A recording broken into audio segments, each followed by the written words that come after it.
If you are my God disciple, then you have to do what I told you, or what all the religious scriptures told you. You can read them and verify it.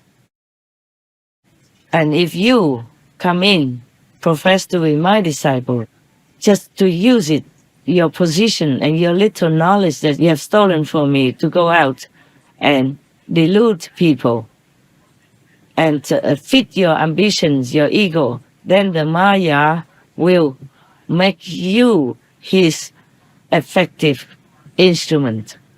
And then you be his subservient. And you do anything what he told you or else. Yeah, that's why, like Ruma or Trangtam or whatever, all his names is doing it. He has no qualms about hurting any others and raping even children, just like those Catholic priests. I thought it wouldn't happen in my group, but it did happen. At least the person named Trangtam, yeah, or Rumachi, whatever.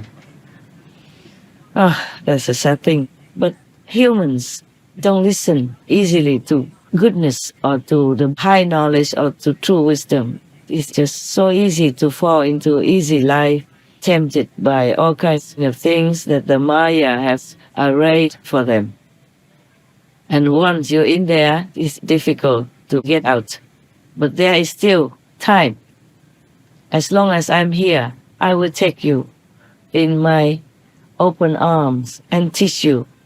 If you're sincere, if you really worship God and want to go home in God's domain, I always welcome you. Your karma, I will clean all up with no cost, nothing. I never ask you for anything. And I do some business, but it's fair, more fair than even outside business. We take just 10% interest so that we can continue and also help others.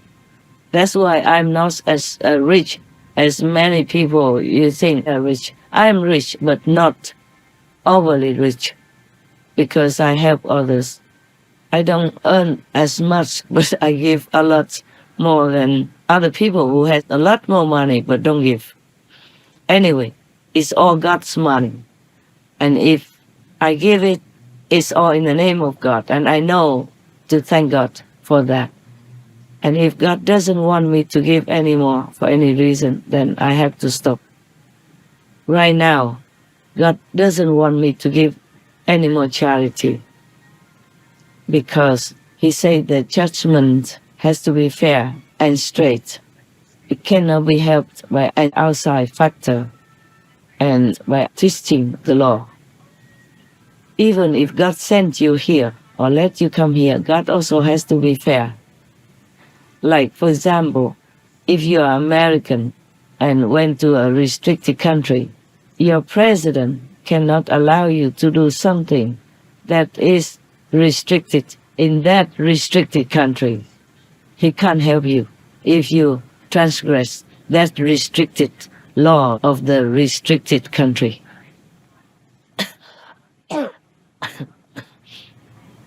But we still can do charity, the greatest possible charity. According to Buddhism, I will tell you, even if you do charity in this world, it cannot be that you are not pure and not good. That's why the Maya will use your charity and your ego that goes with the charity to punish you. Because the devils will say that you are killing their creation, their citizens in this world, and you're killing their animal people to eat. For example, like that. And you do unfair business.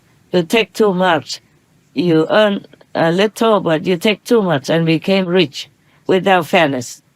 Then he will use all that to punish you, to drag you to hell, or to take you into their fold, to make you do more wicked deeds, so that they can punish others caused by your belief, by following you to do bad deeds.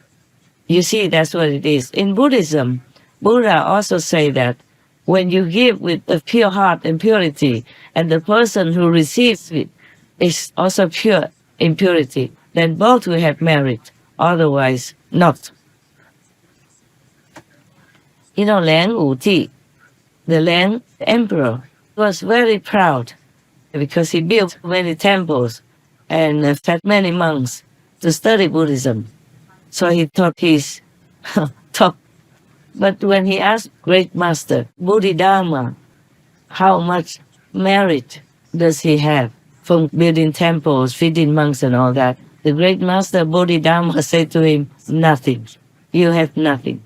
And that's why Emperor Liang was very angry and did not receive Bodhidharma well anymore after that. He didn't want to see him anymore. Bodhidharma was very polite. He just said, you get nothing only. He should have told Emperor Liang that he would go to hell because of many other wicked deeds that he did. And if he's not vegan, then it's for sure. Mocking God, mocking Buddha, thinking he's the one who feeds the monks. He's the one who builds temples. Who gave him all this money? God did. God entrusted him with the throne to do good for people. And that's normal. He should thank God because he has a chance to do it. He has the position to do it. But all the money came from taxpayers. He never done anything good to earn it. That's why he has no merit to begin with. But if he did, thank God, thank the Buddha's merit and humbly know that it's not him who's doing all that good, then he would have had great merit and become enlightened. And Bodhidharma would have taught the emperor the immediate enlightenment Kuan method, and he would have become a real saint, not just an outward performance. But of course, being a king, you're so used to being arrogant and so used to people praising you sky high. So it's very difficult to be humble. Many kings, many great leaders went to hell. Most of them. I'm not sorry to say that because it is the truth. Only the king who is humble, who serves his people well, with all his good intentions, and gives all thanks and credit to God, to Buddha, would go to heaven. And he might be even lucky enough to meet a perfect master to teach him the liberating method, like the Kuan method, for example. But up to now, none of them has it. So I just pray that at least they're humble. They thank God, praise God with all their heart and humility every day. And thank God, thank the saints and sages for all that he has received and is receiving. I just hope at least in their heart they do that. But difficult. The higher the position, the more arrogant you will be. Just by the position. The high position breeds arrogance and soaks it into your being, your mind, your brain, and makes you become arrogant like that. This is a Maya kind of natural occurrence, natural result of being in a higher position. That's why sometimes before, I jokingly told you, thank God that you're not a king. Yeah? That's why arrogant people all go to hell, no exception. Those people who are near-death experiences, at least they are not arrogant. That's why they have been given another chance and chosen to come back to tell the world the truth about heaven and hell, about all the things that we could do to make this world a better place, or at least make your life personally better. Because people who walk tall and talk big, like they are very religious, very faithful to God, all that, they went to hell because they abuse God's power. They abuse God's name for their own ego advantage. That is why you should never mock God.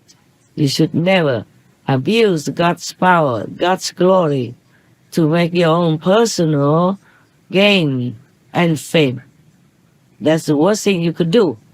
In Buddhism, there are also similar things, like if you're not yet a Buddha and you claim to be a Buddha, then you will go to hell, forever even. That's the greatest sin you can do. The same if you use God's power, God's name, God's glory, to build a net of ego glamour for yourself, then definitely you will be punished. Not by God, by Maya. Ironically, you see, because you go into the Maya domain like this world, but you claim yourself to be a Buddha, meaning the opposite direction, the opposite power, and Maya knows that you don't have it, then of course they drag you down. There's no even need for any excuse because you're too vulnerable already. You have nothing, but you claim to be great so that people worship you, make offerings to you, or are even controlling people, oppressing people, or raping other people for money, for fame, or for ugly, lowly, low life desire. Then of course it's enough for Maya to drag you down to hell because you don't have any other power to be protected anyway.